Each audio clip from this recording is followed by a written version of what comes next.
What's up, everybody? Some familiar voices for you today. We've got Jack Hoey and Jack Hoey, the father and son duo. Hey, these guys actually just recently launched their Substack Matter at Hand. You can go to matterathand.substack.com. And then we have Matt Oxley, one of the co-hosts of the show. You can go to thegreatdeconstruction.substack.com to check his stuff out. I love this episode because although Matt is coming from a posture of not believing anymore, the four of us all look at the same questions with the same interest, same pursuit of truth, just coming from different foundations, different presuppositions. I love you, and I hope you enjoy.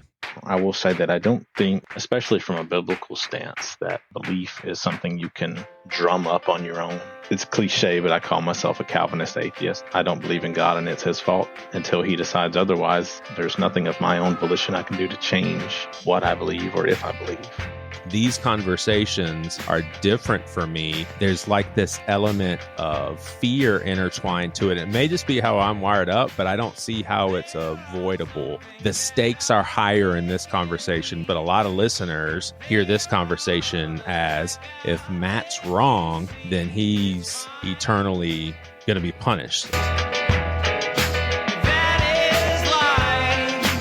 God could do thing after thing after thing, and the answer from someone who just doesn't want to believe is, you haven't given me a reason. As the same way as God could have given us a manual about why slavery is bad, and people would have said, well, I don't know. I really think that what God is saying is the opposite of that, because that's what people do.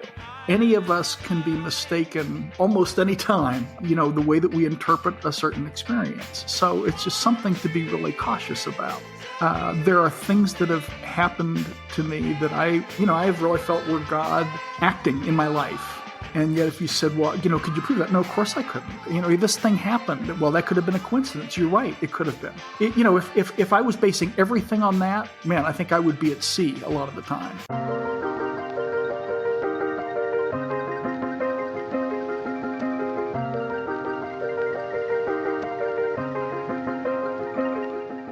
I demanded, pleaded, called God on promises and was like, you have to show up or I am done. And he did. That's something to really think about. What does it mean that the God of the universe loves me? Are we saying that our God is bigger than their God, or what? Man, you got my mind going crazy right now. I just think that is evangelical bullshit. And I don't fit in their box anymore. So feeling rejected from the church makes me feel far away from God. If I'm living out the love of God, love of the divine, then in some ways we're unoffendable. It's wrong to marginalize anybody for any reason. Sometimes we can just have some things about our perspective that's off until we encounter someone who can challenge our thoughts, have conversations with us, and we just continue to grow and evolve. I'm with you there. Yeah, I like that. That sounded like womp, womp, womp, womp, womp, womp to Rob. I'm a hardcore gospel lover. I do love the gospel. I just think we get it wrong. Girl, I was so highly medicated, I don't even know if you Oh, God, my people. Yeah, y'all's camera is kind of bad. You look like a young Tom Cruise. Well, wait. You said bad. My video. I don't... I mean, it's good. I can't quite tell who you are. I can't really see your face. You look like Tom Cruise. Matt's discounting the fact that could even be a possibility, Jack. It's like, we know the camera's messed up because you don't look like that. I've got you guys full screen, so I can see both of you. Matt, something's wrong with my camera, man, because when I see you, you look like Mel Gibson in his prime. Freedom. Oh, man. Part of this conversation, I want to be about the conversation. Each of you have met each other at least once. I reached out kind of with I want to have an old-fashioned God debate. And Matt, you you kind of hit reply to all and made some suggestions about not it necessarily being a debate. And I want to get into that here in a second. But y'all probably don't notice, but I'm in bed. I had to make a commitment this weekend to stay in bed. So because listen to what happened to me last Sunday. My son has a bunch of friends over. It was one of those, this is a one-time deal, William. This is not a regular thing to have 10 of your friends spend the night on your birthday. This is it. So enjoy it. Well, the next day I had just done church online and all of that. And I'm like, I think I'm going to take a Sunday afternoon nap because I love naps. And I'm getting my sofa ready. And I hear William and some of his friends who are left over from the previous night playing basketball. And I'm like, well, I could always take this nap later. This is a great opportunity to connect with my son and his friends and get some exercise in. And I was like, I'll hold off on this nap. So, I go into my room, put my high tops on, go down there, and I'm psyched, man. I'm like, this is going to be fun. I'm like, hey, it's me and my sons against all of y'all. I'm getting all hyped up, me and the Svensson boys.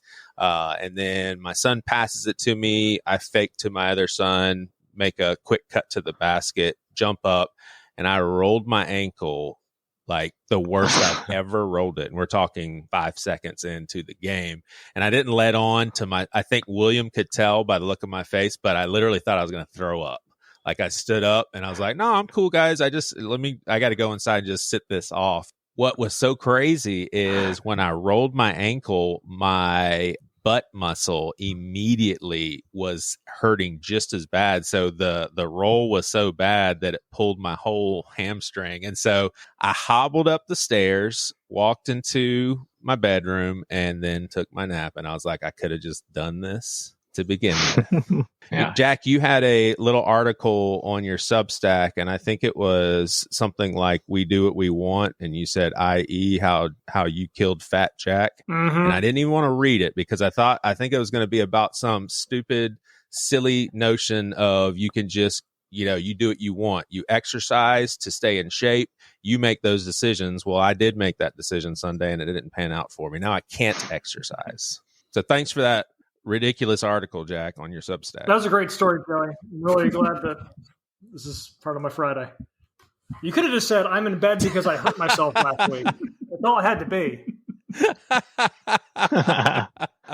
Hey, I did want to ask one question before we go into the bulk of our discussion. I saw a pop-up yesterday, and now with AI and everything, I don't even know, should I even read this pop-up? Is it true? But did y'all see something about there being some explosion in space that may be the culprit to wipe out Earth? If not, there's going to be a really random comment. Did y'all see that pop up? Did not. Nope. I've seen clickbait articles that allude to that. There's always like an asteroid heading here. So ignore it. Yeah. I mean, what are you going to do either way? Yeah, exactly. Why not ignore it anyway? Just go about your life, bud. Right. Yeah. What difference would it make? All right. So not a debate.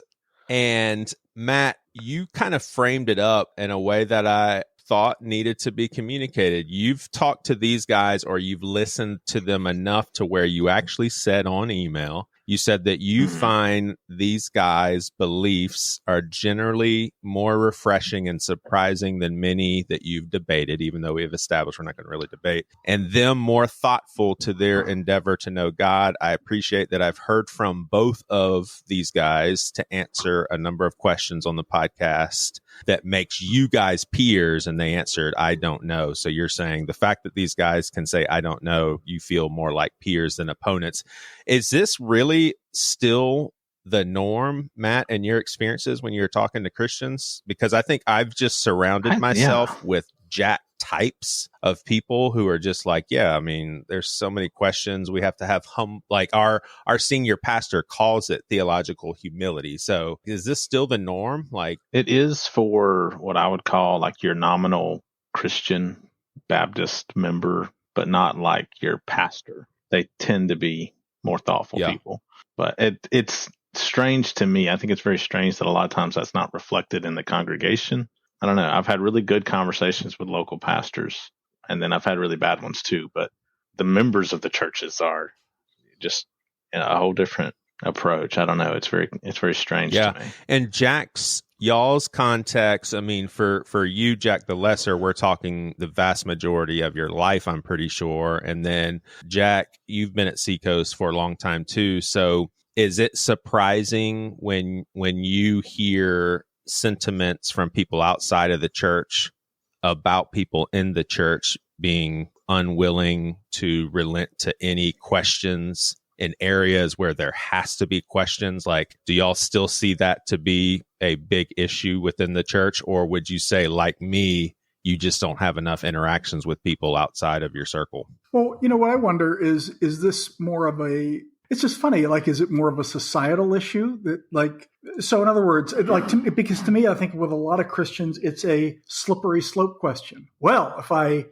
allow that to be challenged, then I'm going down the slippery slope, much like pro-life, pro-choice issue. One of the ways that has been framed over the years, it's like you can't allow any room on your side of the issue, or else you're starting down a slippery slope. So it just feels like, maybe this is our societal moment where everybody's got slippery slopes that they're desperate not to slide down. You see the same behavior in people who are incredibly politically involved. It doesn't matter what Trump does or says, or what Biden does or says. No one will give an inch. There's always an explanation. There's always a reason. It's the same kind of thing. And I don't want to psychologize a bunch of people, but that's just, in some ways, I think that's just a very, human thing. But it does kind of reflect. Let's make sure everybody knows right now we are talking about all evangelical Christians. Go ahead, Jack. Yeah. Well, but you know what though? Like, it wouldn't. I am sure that sentiment is stronger among evangelical Christians than like mainline Protestants, because who cares about mainline Protestants right now? Like, they're not a culturally dominant force. That kind of defensiveness really comes from a polarized society where you think you have enemies, and there are people with whom you cannot compromise. Yeah. And so that's why it's a human thing. That's why I really do mean it's like, it's not like all respect to the Lutherans, but no one's super concerned about Lutherans right now and what they believe. And, so that's why you don't really see a whole lot of like hyper partisan Lutherans who are, really on the front lines with their Lutheranism. Of course it's evangelicals. Yeah. Jack the Greater, and for our Pastor with No Answers listeners who may not be as familiar with Seacoast culture, even though I think I've made a distinguishment here before, but Jack the Lesser is the younger son, and he came up with these terminologies. So don't think I'm the asshole for calling one of them lesser than the other. But Jack the Greater, you were on the podcast. This was years ago because my brother used to co-host, and then he kind of became more behind the scenes stuff. But, and I say this with all respect to my brother, this was also years ago, so maybe he would navigate these conversations a little bit differently. But there was a moment on here when you, Jack, pointed out something, I don't know if I want to say was wrong about the Bible, at the very least was wrong about how most Christians read it. And my brother's response to you was, yeah, but that's such a slippery slope. And I remember you, Jack, your answer was, but it's true. Like, what are we supposed to do? Say, because it's a slippery slope, we just avoid something that's has to be truth. So let me ask a airplane question. Someone sitting next to you, and if you're like me, you don't like the fact that they really asked you a question because you don't really want to talk, but they're super random and they say, hey, we're going to be on this flight for a long time. What do you believe about God? I would love to hear what each of you would say. We're not talking Christianity, religion, or anything. What do you believe about God, Matt Oxley? How long is the flight? The flight is to Australia, so it's virtually unlimited. Okay. I would warn this person that I can out-talk them about this subject, and you might want to rethink it first. Rethink it first. Because you may regret it. Like, we're going to talk about this for 19 hours straight. Is that what you want? Really? I will talk you into the ground. No, I mean, not even in a bad way. Just like, are you sure you want to do this? Like for 19 hours. Right. So it's a 19-hour flight. So I turn it around on them and I say, well, tell me a little bit about what you believe. And then when they answer, I say, that's really nice. Yeah. And I hope that they don't talk to me for the rest of the flight. 19 hours. I don't want to really nice. I don't want to set some kind of precedent here. I'm going to ask a pinpoint question here in a second, but Jax, how would y'all answer that question? My thing would be, first of all, I believe that there is a God. I believe that God exists, and I believe that God created all that is. Though how, and that's a rabbit trail. If I was thinking carefully, I probably wouldn't go down the creation versus how everything came to be rabbit trail. But that God loves us, yeah, and that I've experienced that. Yeah. So one of the question that I ask a lot when people ask that kind of question, and like I don't know them at all, is a lot of times I'll ask them like, tell me a little bit about why you're asking. Just because there's always something behind that. No one opens with, what do you think about God? But I do have people just who, when they find out, oh, you work at a church, who will kind of ask me, say, hey, what's your thought about this unbelievably uncomfortable question? And questions like that always come from a personal place. And so sometimes it's like, I kind of want to have the conversation that they want to have, rather than just a lecture. So I can ask them like, well, tell me a little bit about why that question's important to you. And if they give some kind of standard answer, listen to this pastor over here, man. Pastor Jack. No. Nice. Well, but it's I don't know. I think it more just clinically. Like, I'm terrible at social interactions naturally, and so this is how I've learned to not be terrible at it. This is how I would say, because like I'm a terrible pastor. You don't want to come to me for counseling.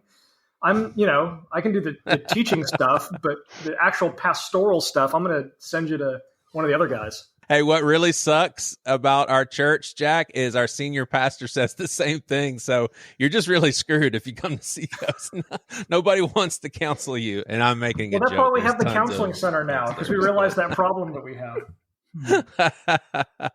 All right. So this is where I really do want to ask, and I love the fact that you encouraged this sort of approach, Matt, because I think it's very true. I'm really curious what all three of you would have to say about this question. And I know, Matt, you would differ from all three of us as far as your belief or lack of with God. But I say this jokingly a lot, but I really do mean this serious, that I do consider all three of y'all having probably thought a little more complex about this sort of thing. But it seems to me, so, and we won't get into the resurrection much in this conversation, but my faith as a Christian is basically based on two things. I truly believe in the resurrection, and then, back up even more, I feel like there's only three options to how all of this started. And this is what I want to ask y'all about is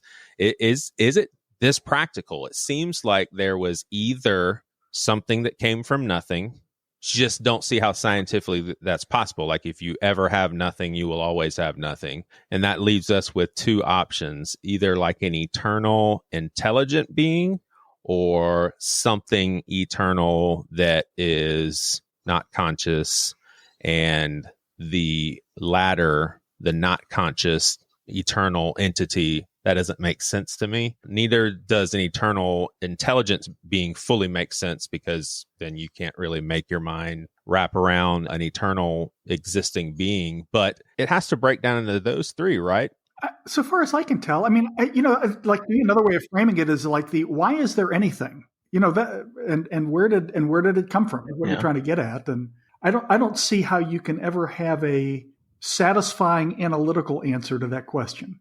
Yeah, satisfying is the really hard part. I don't know that you can have a satisfying answer to that large of a question, or at least not yet. Are we all willing to scratch off the list that something came from nothing? Like, are the four of us, wouldn't we all say, well, that is not possible? I wouldn't describe that as like the non-creationist or scientific approach. I've never heard anyone claim that something came from nothing. It's that something came from something else. And that's kind of the fundamental there. And before that something came from something else, most likely. So there's no realm of science right now that supposes that something came from nothing. Everybody agrees with that.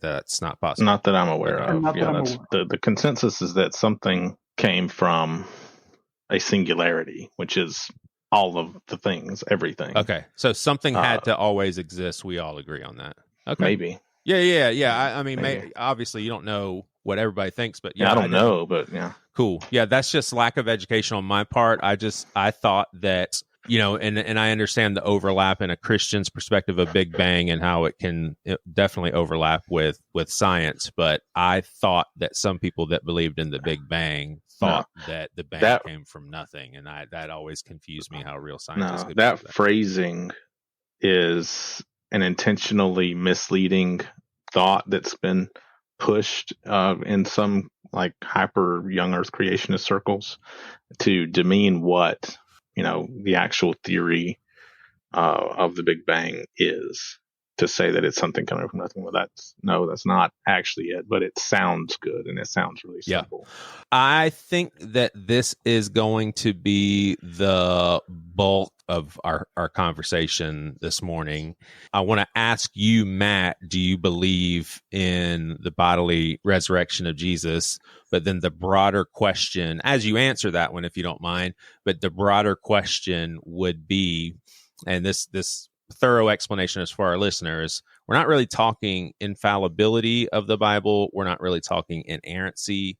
We're basically asking the question, how sure can we be that the Bible is the foundation to so much deep truth? If anybody wants to explain how you interact with the Bible, that's fine. But, I know that the Jacks put a lot of stock in the Bible as far as how they form a lot of their deeper truth belief. And Matt, I know that you used to, don't really anymore. But let's start with Matt as far as, do you believe in a bodily resurrection of Jesus? And then tell us, how sure can we be that the Bible is dependable to find deeper truth in?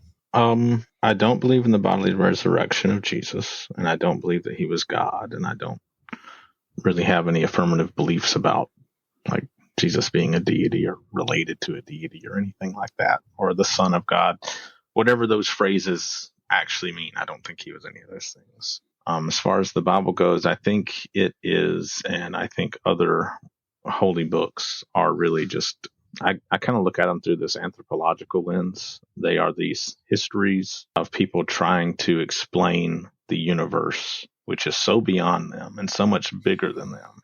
They're trying to explain the universe and their experiences using the language of God, using descriptions that you can add a certain level of, I guess, holiness to. You can add a certain level of credibility to your idea by attributing it to God. So I think it's just like every other attempt to do that, just like the Quran. I think it's just like all of them. And they do contain truths because they are descriptions of the human experience, which is holy in a way to me. The human experience is kind of what we're all living now, and that is a holy thing. And I'll say, for maybe listeners hearing you for the first time, you've also been on the record to say you really do love the teachings of Jesus and would consider yourself a big fan of the gospel of Jesus. I guess not at a belief level and deity and all of that, but the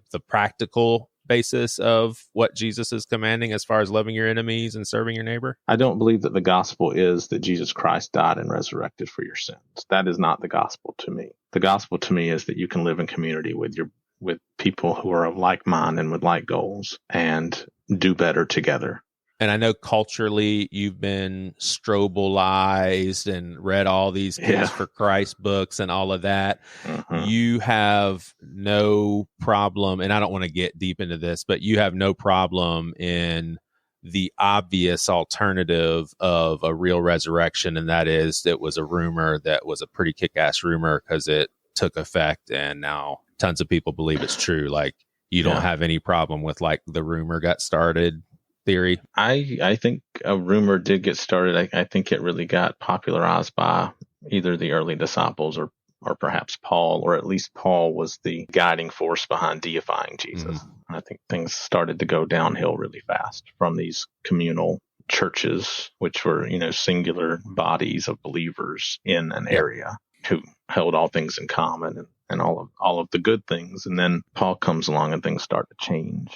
And there becomes this focus on right belief rather than right doing. And, well, dude, from a friend to a friend, sorry you spent so much of your daggum life totally invested in something. Now you're like, dadgummit, the whole thing. Yeah, that sucks. The whole thing. And I'm making a kind of joke, but that also really was heartbreaking for you. Like, probably you would be so fat. You'd call it devastating, right? Yeah, I mean, it was the hardest thing I've ever experienced, and it broke me and broke my brain, and I had to kind of rebuild my relationship with myself and with the world and how to understand up and down.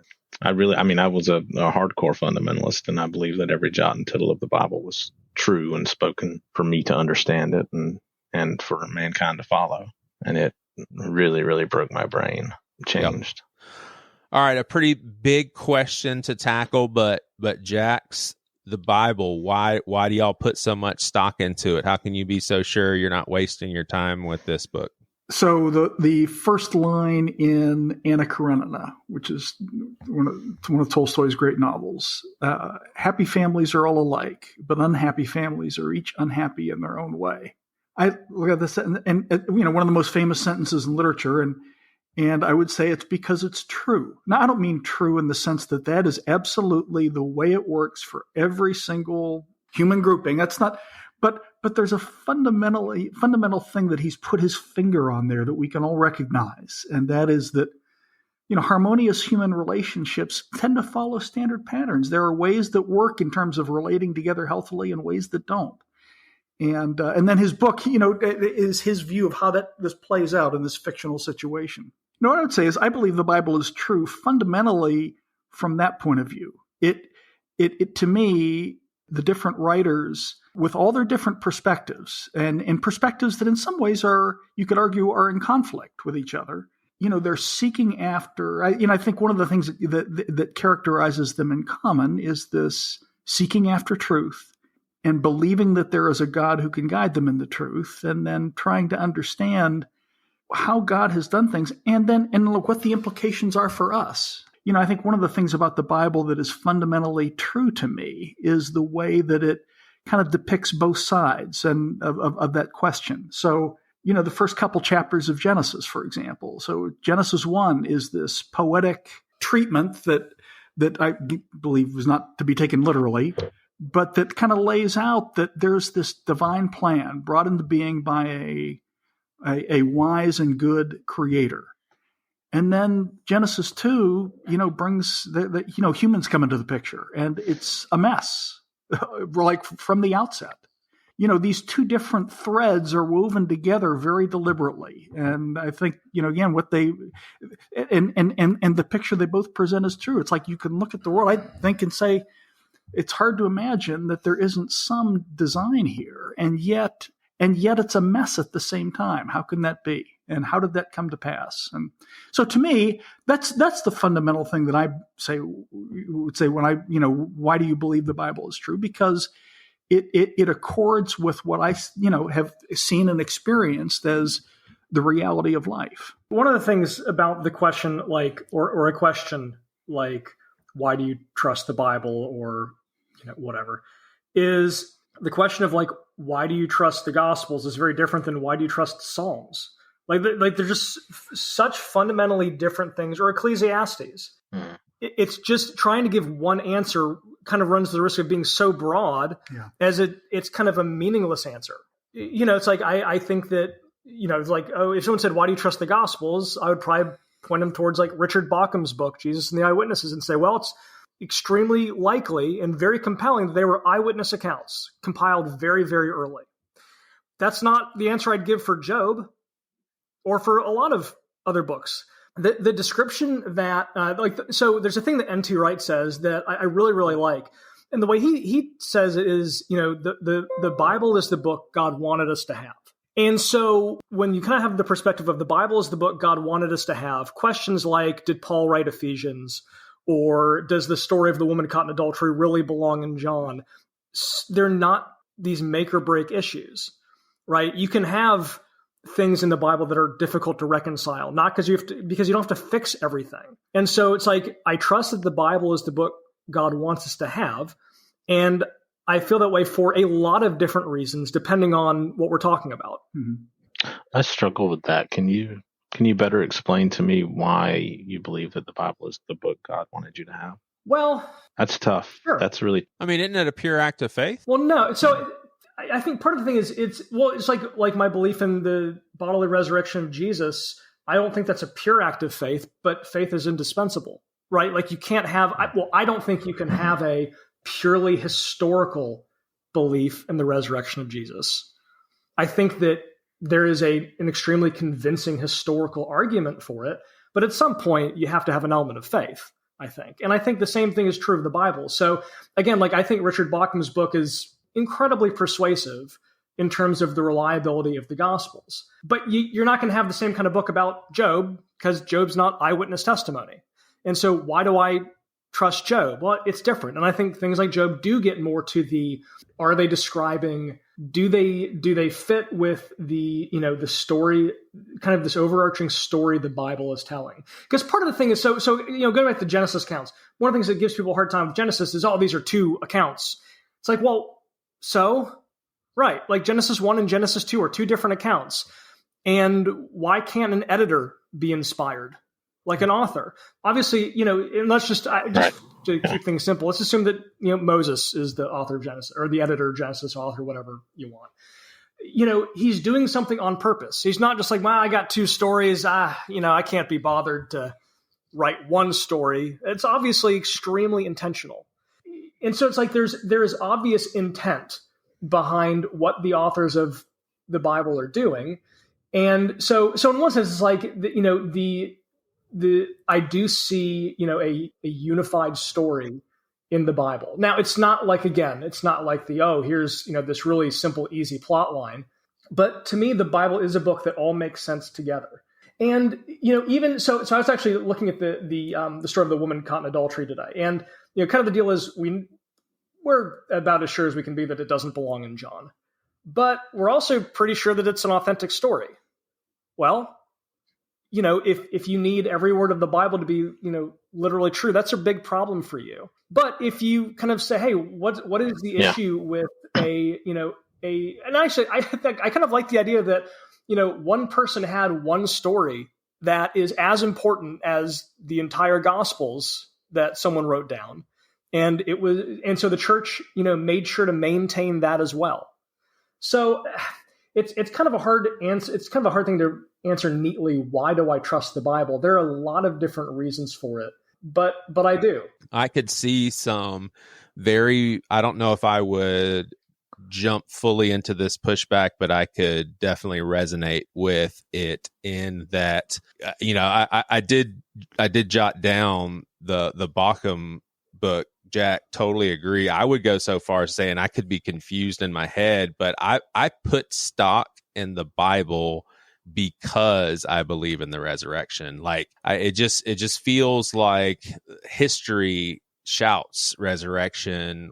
The issue I have with I see where you're coming from with, we have the Bible that God wants us to have, but some pushback I would have for that. And I think that we should be willing to question what we think God's ways are. At the end of the day, I don't see this as questioning God's ways because God is God and God can do what he wants to. But it seems like a Bible that God would want us to have would be one in which we couldn't be so easily swayed to justify slavery, for instance, because I don't believe God justifies slavery. And yet there's verses in the Bible where if you just kind of read it, maybe not deep enough, we've used those sort of verses to justify that in, super dark parts of our country. And then another one that I thought of is just all of the flippant tellings of stories of women and children being wiped out, which I think probably had a lot to do with, a lot of the Christian violence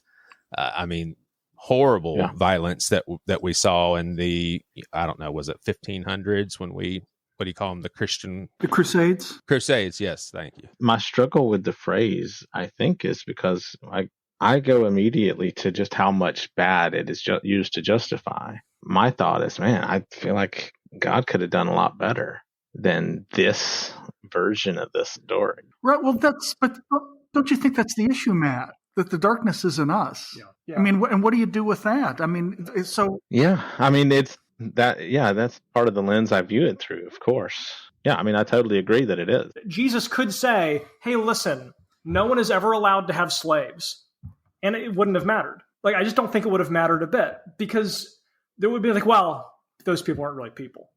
I mean, like every society in history has had slavery. We do still have wealthy Christians. There are plenty of, things in the Bible that are very explicit that people don't do, or that they say, well, that's not really what he means. Like when Jesus says like true religion, or maybe it was James, true religion is to, like take care of the poor and visit widows and orphans. It's like, so like poll people. When is the last time that any people have done that?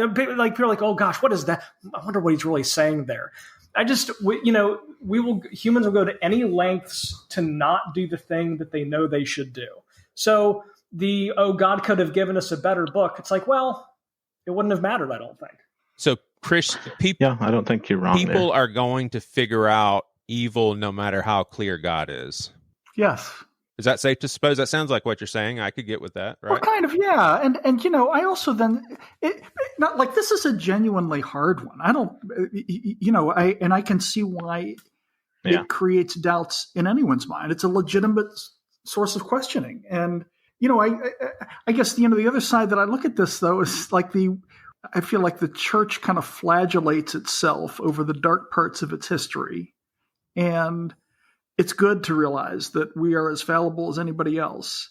On the other hand, as Jack said, slavery has been part of every society, and Christians were the first ones that began to eradicate it. Christians were the first ones who were able to come to terms with the truth in their, with the revelation that they had received, and slowly, imperfectly, but, ultimately act on it. You could say, well, it could have happened faster, should have happened fast. Well, I wouldn't disagree with any of that. And yet it did happen over time. And like, now, to me, that's significant. I think one of the things that you can ask on so many things is like if there is a good God, how could a good God allow X? And one of the questions would be, if there is a good God, why didn't he make things more clear? Why did he allow evil to flourish in the way that it has? And there's no answer to that I can give you. But see, I think though we in the church, I think we flagellate ourselves over some of the dark times in our history, some of the evil things that Christians had done, and it's legitimate to be sorrowful about aspects of our history. But to me, there's also a significance in the idea that, as Jack said, slavery has been part of every society, that we know of. But Christianity was the first group of, the Christians were the first group of people that ultimately came to terms with the revealed truth that said that this is wrong, and we have to do something about it, and we have to work to eradicate it. And, slowly, imperfectly, caveat that however you want. And yet, slavery has been not completely, but largely abolished and universally abhorred because of Christianity, not because of anything else. It would be my view. So I just think that also needs to be weighed in the balance. I think you're right. As far as that goes, like Dietrich Bonhoeffer and John Brown are like the examples to me of what a Christian is supposed to be. Now, despite John Brown being a little nutty, but they were doing what I think you are called to do in the Gospels. And they were the example of, and the actual, the white people who were actually making an effort to eradicate it. And that should not go unnoticed. But on the other hand, the Southern Baptist Convention was promoting it using the same book. So, yeah, but I guess what I would just say though, Matt, is though, and yet everybody now realizes, including the Southern Baptists, that they were wrong. Yeah. So, anyway, I don't say that to be dismissive of the issue, because I think the issue still remains. But I just feel like that's a thing that to be weighed in the balance. Just love the general acknowledgement of, because this one's the toughest one for me, especially with the prospect of heaven and hell being in the balance. And that is, God, why couldn't you just made things way more abundantly clear? At the very least, just make your presence abundantly known. But then I've heard some strong arguments against, well, that's exactly what he did with the nation of Israel. It's recorded all over the Bible, and they still rebelled against them. But I still would say our narrative that feels, at least here in America, the belief is connected to one's salvation. I think that's what gives me pause for thought is, well, if it's a mental belief that we have to wrap our minds around in order to kind of cross the line into salvation, well, then just let's let the access to that be way more readily available. Because, I mean, I look at someone like Matt, for instance, and nobody on this call, none of our listeners hear Matt as some guy who's just like, well, he's kind of an asshole. He says very disrespectful things about God. Sounds like he just wants to do his own thing. No, we all hear him as a guy just like us who believed just like us and then had a very heartbroken moment in life and transitioned out of faith because he felt like he just didn't have access to it anymore. And that's why I feel like these conversations are different for me, in that there's like this element of fear intertwined to it. It may just be how I'm wired up, but I don't see how it's avoidable. The stakes are higher in this conversation because, let's face it, I mean, and there can be some nuance in how each of us think about this, but a lot of listeners hear this conversation as, if Matt's wrong, then he's eternally going to be punished. And there is a scariness to that I still feel, but it feels like we're so bent on certainty. A lot of people are bent on certainty. And I think all of us would say, yeah, but that's not something you can necessarily access. Well, then that really sucks, because hell's in the balance. If hell's in the balance, let's be certain about this thing so that we don't go there. Isn't there like a scarier feel to this conversation when we know what the results could be because of lack of belief? My immediate reaction to that, I'm not, I think it's in 1 Peter where, he says, God's not willing that any should perish, but that, he patiently tries to bring all of us to a knowledge of the truth. And I'm misquoting it, but that's the gist of what it's saying. And I guess the way I look at this is, if you had a God who was holding himself aloof from humankind and saying, look, here's the bar, you got to get over it, and you're on your own, that would be one thing too. I don't think that's the Bible's testimony of God's posture towards us. And so to me, Joey, it's like you've got a God who wants you to get there, not a God who is indifferent as to whether you get there. And that makes a big difference in the scariness quotient, I guess.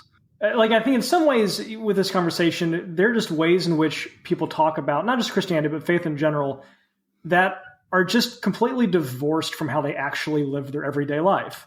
And I'm not saying this is not a sincere thing to say, but, and I think I've mentioned this on the podcast before, Joe, but, when people say, and I'll just pick someone who's very, kind of says this belligerently, let's say, but I refuse to believe God has not given me enough evidence. I just feel like I could point to probably 1,000 things that person believes with virtually no evidence that they have actually considered. It's the same thing, when people talk about the Bible, and it's there are discrepancies in the Gospels, and therefore I can't trust the Bible. If you had two friends who went to the same concert, and they came back, and you said, how was it? And they disagreed about the set list order, or maybe one of them heard the singer say one thing, but they said, oh, I didn't hear them say that. You wouldn't say, I can't trust either of you. Clearly nothing happened, and neither of you were there. You would just be like, nah, that's funny. You two disagree a little bit. You know, like we don't live that way. We don't say, I can never trust people because sometimes there are discrepancies. And there are reasons we do that to the Bible, but I don't think they're very good reasons, right? Like we just kind of talk like, you know, the Lord has given us an engineering manual that must be flawless in every respect. So that's just not the kind of book the Bible is. You know, I just think that sometimes, not all the time, but sometimes when I hear people say, I can't believe unless God gives me more evidence, sometimes I just feel like, you know, the response of God is no. Because what I really hear in some of those people, again, not all, is I don't want this to be my choice. I want the choice taken out of my hands. I want to either be forced to believe so that I can say well, it's not up to me. I guess I have to believe. They want that sort of situation. And that's just not really what God does or kind of what he wants. I'm about to blow that all up, Jack. You want to see me blow it up? Yeah. Check it out. I was going to too. Thomas says, I can't believe you unless I feel and touch it with my own hands. Jesus says, here you go. Boom, mic drop. Guys, thanks for listening to Pastor with No Answers. But do you think Thomas only believed because he saw and touched? Or did he feel like a complete jerk in that moment? And then his friends preserved that story, which they did not have to do forever. My thing would be, and this is going to be on a future episode with your father, and y'all, everybody's welcomed, I guess, but with the guy who wrote the book on universalism. And that would be a tough one for me, though, that when hell hangs in the balance, if there is just this God who wants you to the end of the day believe, and, you know, if someone really is described as someone who just, you know, has to have some extra evidence and God just says no, and the result of that is torture forever, that's a tough one for me to grapple with. But I can also say, if that's true, I don't understand, and who am I to question God? I guess I just don't see how it could just be that seamless. You know, that's scary stuff. Let me just say one more thing. So one of the things that I feel like this has happened several times in the last couple of weeks is one of my boys will ask to do something, and I will say no or not right now, and they will get angry at me. And then they'll say, well, why not? And I'll say, well, like yesterday, I was like, well, hey, I can't do that right now with you, buddy. I have a work thing. I have to do it. And I got to do it by this time. So I'll do this with you after, but I can't do it now.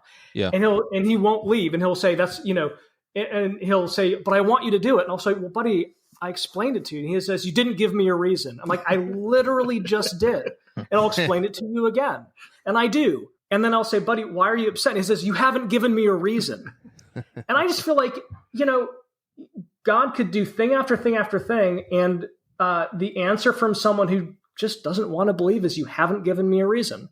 I just think as the same way as God could have given us a manual about why slavery is bad, and people would have said, well, you know, I don't know. I really think that what God is saying is the opposite of that, because that's what people do. And I just don't think, like, your deal about, like, do I think that people given a second chance after death would change their minds? My deal is no, they wouldn't. And I just think because that is how people are. That is what humans are like. I will add to that, but kind of to push back some. That is what humans are like, which is a good reason to believe that the Bible is a reflection of human experiences and not really a lot more. Because it reflects both our humanity for good and for bad, and it's easy to interpret for good and for bad. So I think that kind of strengthens where I'm at. Furthermore, I will say that I don't think, especially from a biblical stance, that faith is, or belief is, something you can drum up on your own. It's cliche, but I call myself a Calvinist atheist. I think that I don't believe in God and it's his fault until he decides otherwise. That's where I'm going to be. I can't do anything about it. There's nothing of my own volition I can do to change what I believe or if I believe. You know, I'm not in control of what compels me to believe something. That just, you know, changes with time and experience. And if the Bible's right, God's will. I don't think it's that as simple as, some people just don't want to believe. I think well, sure, right. Some people just simply are not compelled. Well, and I would just say I've known a lot of Calvinists who didn't believe in God. So right. Well, that sounds about right. Yeah. They can certainly be special. We're going to try to fit a lot into like this last 7 minutes or so. Let me say real quick about experiences. I think we could have a whole episode on this. And I'm going to say that if I ever stop believing in God, and I personally, at this point, I just don't see that ever happening. Like, I think I'm always going to believe. But if for some reason I stopped, there would be some experiences that I just lost the only explanation for. Like, there's dreams I've had, and they couldn't have been more articulate and bizarrely detailedly accurate. And it's like, if I stopped believing in God, I'd be like, well, then what in the world was that? And that's the big one, is honestly one particular dream. But there's been other things that's happened in my life that I just don't really have an explanation for. It feels like, and I could be wrong, it feels like in my evangelical family, and I don't mean Seacoast, I just mean capital C, capital E evangelicalism.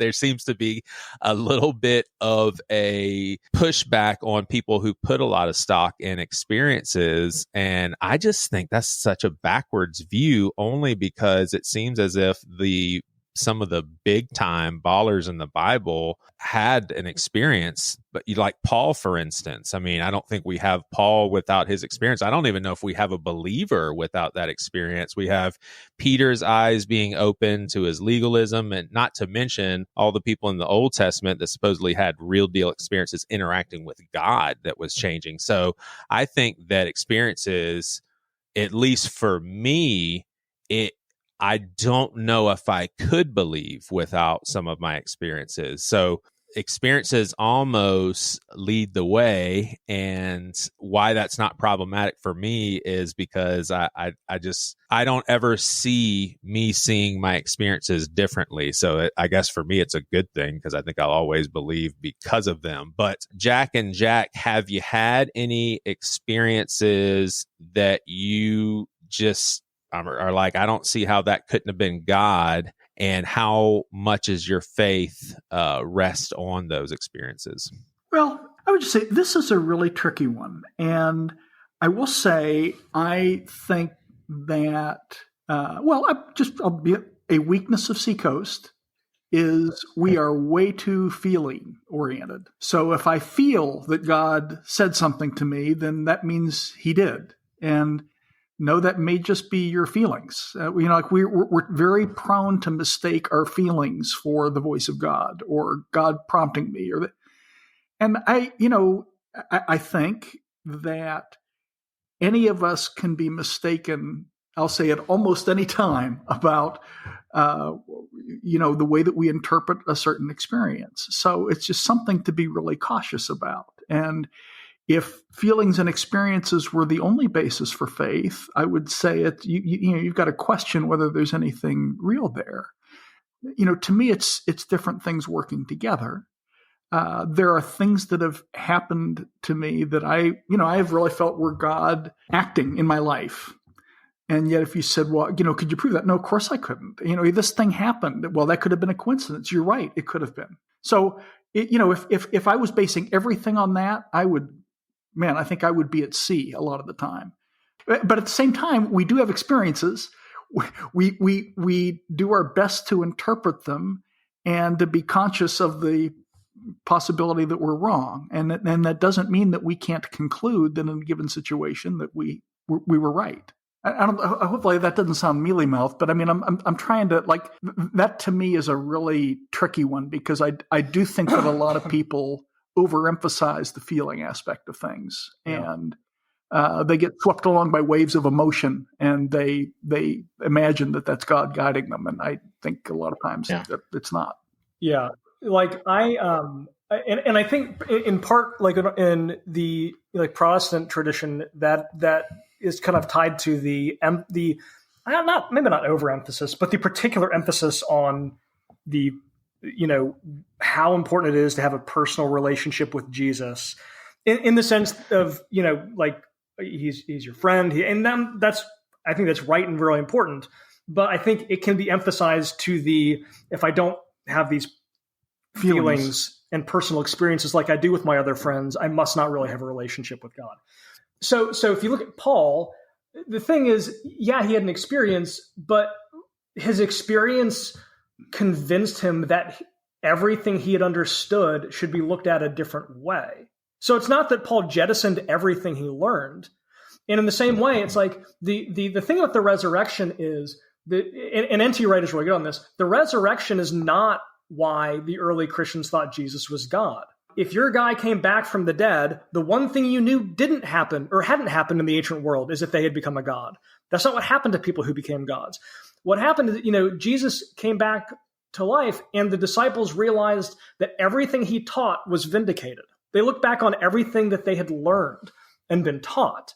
And that's where their convictions came from. They didn't say, well, all right, we got to start over. I've had this experience, and now everything we do is based on this experience. No, their experience put what they understood about God into a proper context. And so I think like if you're looking for experiences that have nothing to do with the faith that you work diligently to understand, that's a mistake. And if, faith is just something that lives in your head and you don't ever expect God to do anything in your life, that's equally mistaken. Yeah, and I would say that to agree with Jack the Elder, is it the greater or the elder? greater? Elder, that makes him sound too old. I go to Pliny on that. I would agree with what he was saying because so much of my early experiences in Christianity were very emotion driven. I was in a Pentecostal church, so it's all emotion all the time, hardcore, and I'm like prone to emotion personally. Like I'm easily, drawn into a sad story or I'll cry at a commercial if it's trying to make me cry. I'm just very emotion driven, and it was kind of that recognition that made it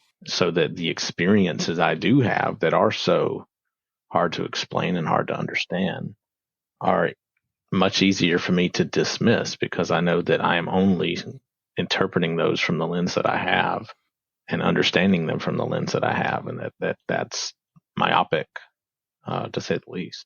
I saw demons and, experienced all of the fruits of the Spirit and all of those Pentecostal things too. And I can dismiss them because I think they were just a part of my interpretation of the events at the time. There wasn't any element of, and you were just a little crazy, man. Oh, yeah. There's a huge element of that. But I'm going to close with an activity that you guys are all going to love me for. But everybody's going to get 2 turns. And with any of this stuff, it's a free country. You guys can say, Jack does this all the time anyway. You can say, I'm ignoring you. I'm not going to answer your question. But you will look really cool if you give a definitive answer. And for our listeners, hey, this is their best guess. So I'm going to ask you to put a number on the % chance of this happening. And then the other 2 of you are going to say higher or lower. And so all of you can be really badass and just answer right away and kind of sound cool. But if you want to hesitate, that's fine. So the first question is for Jack the Greater. What is the % chance that Trump gets elected in 2024? 45. Jack, higher or lower? I'll say higher, but like 46. I'm going to go some Prices Right stuff. Matt, what about you?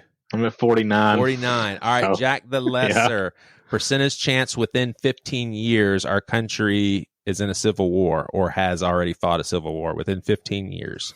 0. All right, Matt, within 3 years there will be a world war. 3. Man, I'll say 20%. Define a world war. It's termed World War III, so it's just because everybody says it is. Gosh. Jack the Lesser. If there are 2 separate alliances at war, would probably be the way to define 3 that. more. So back to Jack the Greater. Percentage chance that humanity is extinguished within the next 1,000 years. Percentage chance that it is extinguished? Yes, we're all gone. 10. 10. Jack the Lesser. Higher or lower? A little bit lower. Maybe like 9, 8. Matt Oxley. Probably around 40. 40. Look out. All right, Jack the Lesser. Within 100 years, robots will have equal rights. Well, where? Like America or worldwide? America. Well, okay, 0 because so if you ask me within 100 years robots will have some rights, I would say 100%. If you say like full human rights, I'm at 0%. Greater? I guess you have to say higher or 0. Right. It kind of equal to or higher. But, yeah. To be fair, I literally my range. I literally said 0 to 100%. So I didn't really leave anyone any room to say anything. Yeah. Within 200 years, American football will be seen as archaic and outdated. I actually think that's true. Already? I think it will. I think it's kind of getting there. Oh, okay. So you do think within 100 years, so you'll give it what, 95%? People are pulling their kids out of it a little more often now. Yeah. Oh, yeah. It's a discussion. It used to not be a discussion. It used to be get your ass in the game. It's nothing. Yeah, I would never thought that, but I've always thought people were crazy for letting their kids get hit like that. Jack's football. Lower. Listen, I might have, my number would have been higher before Taylor Swift brought her legions of fans into the NFL. That's true. That is true. Yeah. She's bought it another 50 years at least. That's true. That's probably true, yeah. The Swifties will carry it on. Talking about parents letting their kids play, there's a whole generation of moms now who want their kids to play football. That's true. Yeah. Guys, I have to head out. I got to take my partner to work. So All right, it was nice talking to you. Enjoyed it. Thanks, Matt. See you.